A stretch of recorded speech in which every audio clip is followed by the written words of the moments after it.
Eritrea, often called Africa's North Korea, has long been shrouded in secrecy and ruled by a single party since independence.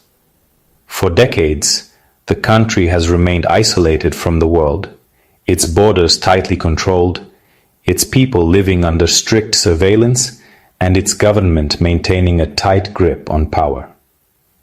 The streets of Asmara, once bustling with hope after independence, have grown quiet under the weight of authoritarian rule. But in late 2025, the silence is broken by the thunder of military convoys and a surge in conscription. Young men and women are swept up in a new wave of mandatory service, their futures uncertain as the government calls on every able-bodied citizen to prepare for what may come.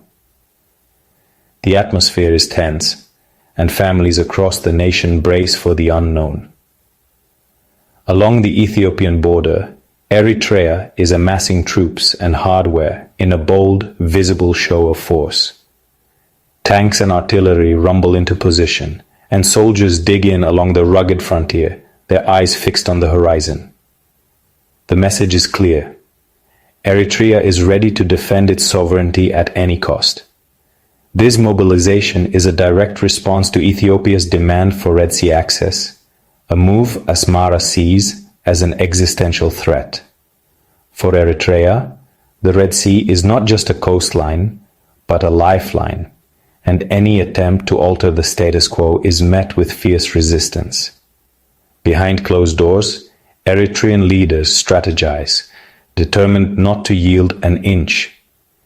Eritrea is forging new alliances with Egypt and Gulf states, reshaping the region's power dynamics. These partnerships bring fresh resources and diplomatic backing, signaling that Eritrea is not alone in its standoff. The Horn of Africa is becoming a chessboard for regional and global powers, each move watched closely by neighbors and rivals alike. Old wounds with Tigray are reopening, alliances are shifting, and the risk of conflict is rising. The scars of past wars have never fully healed, and now, with new players entering the fray, the potential for violence grows. Tensions simmer at the borders, and the region teeters on the edge of instability. As the world watches, Eritrea's next move could tip the Horn of Africa into chaos. The international community holds its breath, aware that decisions made in Asmara may soon reverberate far beyond Eritrea's borders, shaping the fate of millions across the region. The first signs of crisis emerged quietly but unmistakably from the borderlands. Local residents, accustomed to the rhythms of rural life, began to notice a sudden surge of Eritrean military convoys rumbling through their villages. New fortified outposts appeared almost overnight, their construction watched with a mix of curiosity and growing unease. The landscape, once familiar, was rapidly transforming as the military presence intensified, and whispers of uncertainty spread among the communities living closest to the border. Satellite imagery soon confirmed what many on the ground already feared. A massive strategic buildup was underway. This was no routine patrol or temporary deployment. The scale and organization of the military vehicles suggested careful planning and a clear intent to project power. Troops and heavy artillery now line the border with Tigray, their positions unmistakable. Armored vehicles and soldiers stand ready, signaling a preparedness for either a robust defense or a rapid, decisive attack. The message is clear. The situation is volatile and the stakes are high. In Asmara, the capital, an uneasy silence hangs in the air. Streets are quieter than usual, and political analysts watch the news with furrowed brows, searching for clues.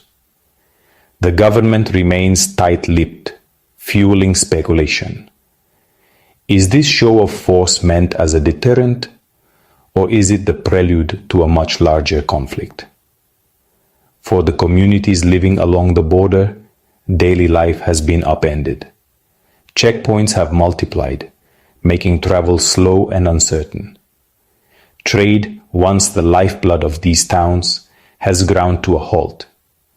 Shops are shuttered, markets stand empty, and a sense of fear and anxiety grows with each passing day. At night, unmarked military trucks move silently along back roads, and soldiers march quietly through rural villages. The so-called ghost army operates without explanation, its movements shrouded in secrecy. For many, its presence is a constant, unspoken threat that lingers in the darkness. Civilians recognize the signs all too well. In small gatherings, elders discuss the troubling developments, and families watch the border anxiously from their homes. The fragile peace they have known for years now feels as if it is on the verge of collapse, and uncertainty hangs over every conversation. Meanwhile, the international community is left guessing. Diplomats hold urgent meetings, and headlines warn of a looming crisis in the Horn of Africa. In the halls of the United Nations, tension is palpable, as leaders understand that a single miscalculation here could ignite a regional catastrophe. As storm clouds gather over the border region, the entire area braces for what may come next, hoping for peace, but preparing for the worst. Inside Eritrea, the government has ramped up its campaign to recruit young people for the notorious Sawa National Service. Across the country, teams move through towns and villages, rounding up youth, sometimes in the dead of night, leaving families anxious and communities on edge. The Sawa camp, once seen as a rite of passage, is now a symbol of fear and uncertainty for many Eritrean families. Training at Sawa has become even more grueling, with a renewed emphasis on combat readiness, discipline, and the adoption of modern military tactics. Recruits endure long hours, harsh conditions, and strict supervision as the government seeks to forge a force capable of responding to regional threats. Meanwhile, reports indicate that Eritrea is quietly upgrading its military arsenal. New equipment and advanced weaponry have been spotted, fueling speculation that the government is receiving support from emerging international allies eager to strengthen Eritrea's strategic position in the Horn of Africa. The indefinite nature of conscription, which has long been condemned by human rights organizations, is pushing more and more young Eritreans to risk everything and flee the country. Many embark on dangerous journeys, crossing borders in search of freedom and a future beyond endless military service. As a result, families are being torn apart, with parents forced to say goodbye to their children, sometimes forever. Schools are left empty, and the nation's economy suffers as its youth are funneled into the military instead of building their communities or pursuing education and careers. The government maintains that these sacrifices are necessary to protect Eritrea's sovereignty and independence. Yet, beneath the surface, the social fabric is fraying as trust erodes and the sense of national unity is tested like never before. With the threat of war looming over the region, Eritreans now face a future overshadowed by the specter of perpetual conflict and militarization. Daily life is marked by uncertainty, fear, and the constant presence of armed forces.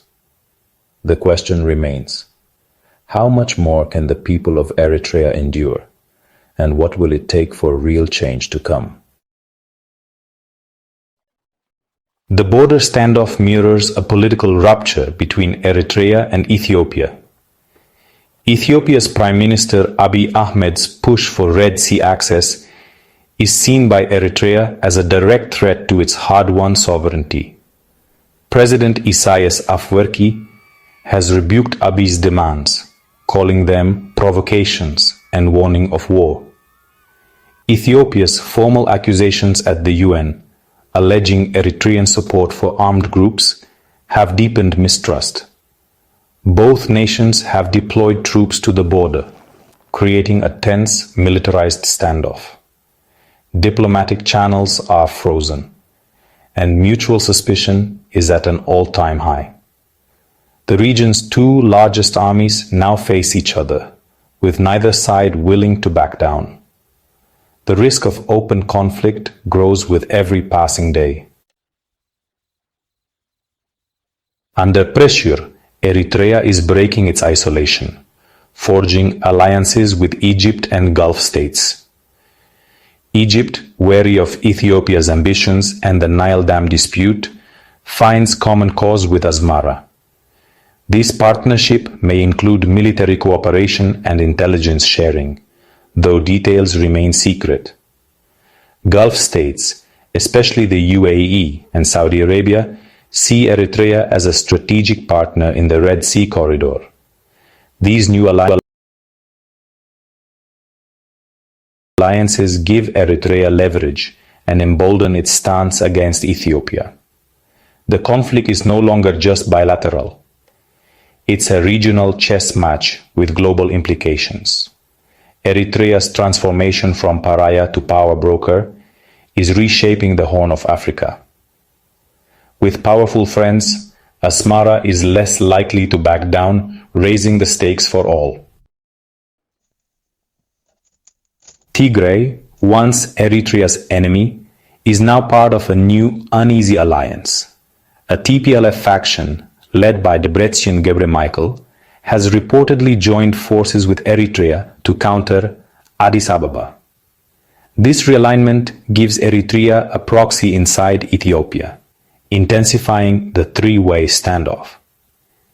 Ethiopian forces have responded by reinforcing both the Eritrean and Tigrayan borders. The region is a tinderbox. Any spark could trigger a wider war. For Tigray's civilians, the cycle of conflict and displacement threatens to begin anew. Shifting alliances and unresolved grievances make peace more elusive than ever. For civilians along the border, the military buildup is a daily nightmare.